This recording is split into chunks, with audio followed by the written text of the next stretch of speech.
Today is the loading of the 6th MacArthur National Race. This is the most awaited pigeon race in the country today. It's the biggest and most prestigious race, which most of the pigeon fanciers hope to win this most coveted trophy donated by Excellence Rock Dove, designed by the great sculptor Sandro Castrillo.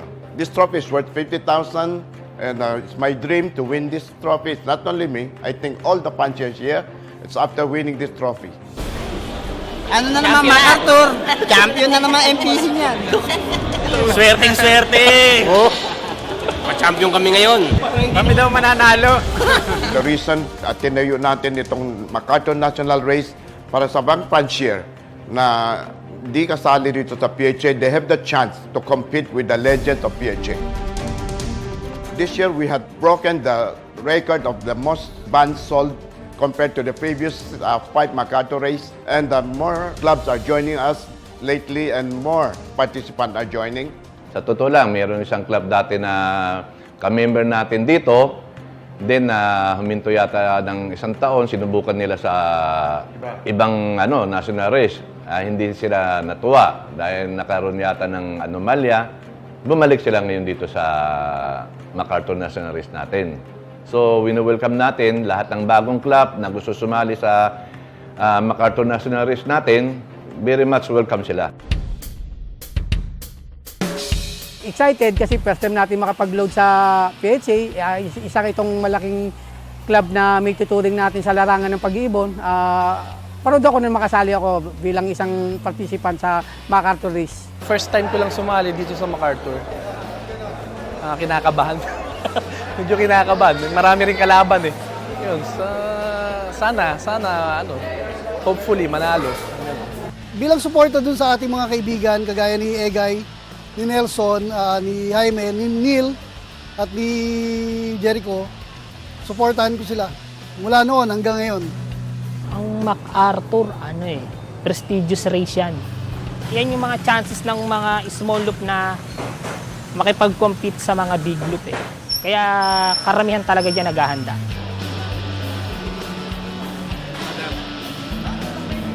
Sana makalusot. Sana magka kami. Medyo pahirapan. Ubus kami sa Sorsogon.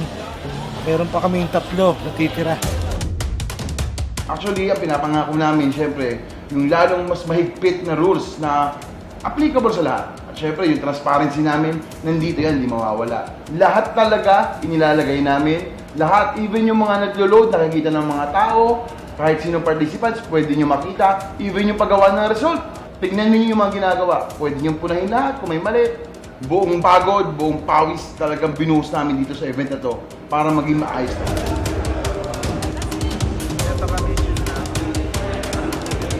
Ako bilang racing chairman din ng MacArthur National Race, alam niyo naman, kahit nandito sa PHA, very strict ako sa mga rules. So yung rules ng PHA, kung anong rules natin dito sa PHA, ina-apply ko din sa MacArthur National Race din. Ayaw na ayaw ko meron ako na disqualified, no? But we have to follow the rules. So sana yung mga rules natin na alam nyo, sundin nyo lahat. Mga kalapatid, sana all the fanciers can join the national race ng MacArthur. This is your chance to compete with the legends. And I assure you that patas rito, and you have a big chance of winning. Nakita nyo past na result, marami mga fancier rin na di taga-PHA na nanalo. And it's my vision, one day, sana mapuno itong track pag-release ng MacArthur Race para mas maraming ibon na i-release, mas challenging, mas exciting. Tara, sabay-sabay natin panoorin ang mga kaganapan nitong 6 MacArthur National Race.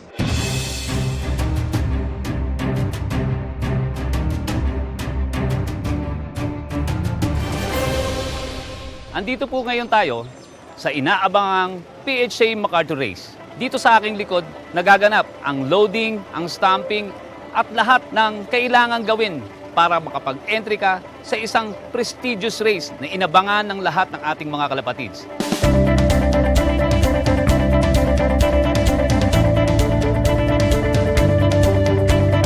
Bali, umalis ako sa Marikina ng 7:06. So dumating ako dito sa loading station ng PHA ay 10 to 8. Kaya dito ko na rin siya pinakain, dito ko na rin pinainom. Force eat na siya.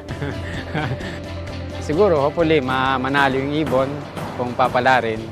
Last year, meron din akong isa na iniload ng MacArthur.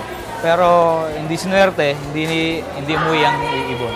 Ngayon, meron na naman akong isa, meron akong one chance para baka sakali.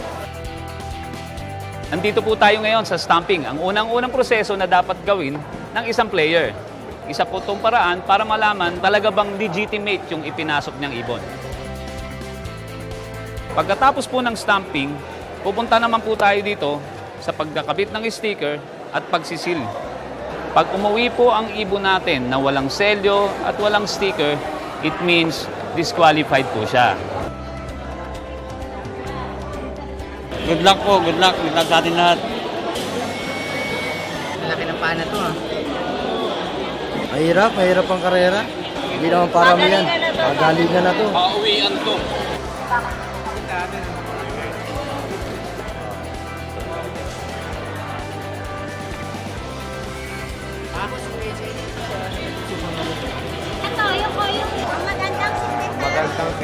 Ito po ang form ng isang player na pinapakita natin na nandito po lahat ang kanyang in-entering ibon.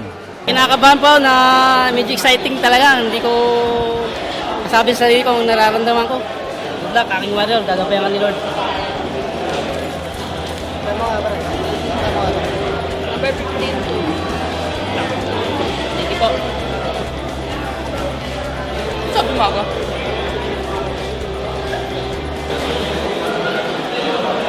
Ariel, paano ba natin ipinapasok yung mga ibon? Magkakasama ba yan sa club or talagang paano ba yung sistema? 246 babae, 1357 lalaki. So yung bawat crates, may pang babae, may pang lalaki. Si Timmy, MEPFC. Kenneth de la Cruz, EPFC. Jay Condenuevo po ng PSU. Kahit makauwi lang, okay na po kami.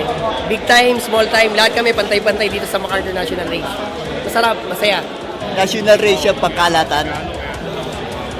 Kaya pag nakapagpauwi ka ng National Race, malaking bagay yun. Ngayon po, kasama natin ang isang player naman na tapos nang mag-load ng kanyang kalapate. Ano pangalan po nila, sir? Romel Esguerra.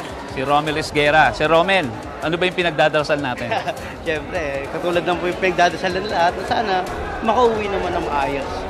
Ano masasabi mo sa sistema ng PHA pagdating sa ganitong karera? Okay naman, maayos naman lahat. At nagagawa naman nila yung dapat. Maayos, tsaka masystematic sila. Kaya magandang sumali rito, walang dayaan talaga.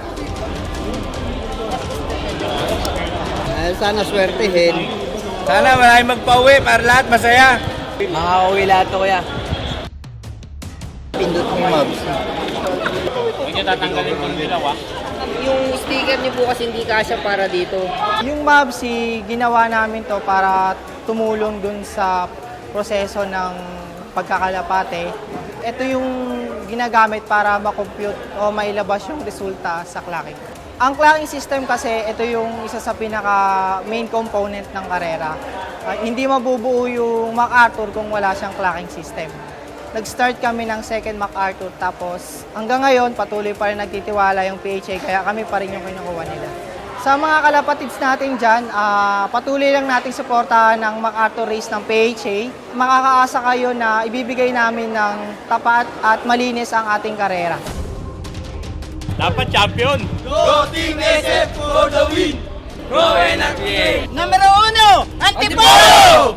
Pagkatapos ng loading para sa 6 MacArthur National Race, biyaheng MacArthur na po tayo sa pagbabalik ng Alagang Magaling.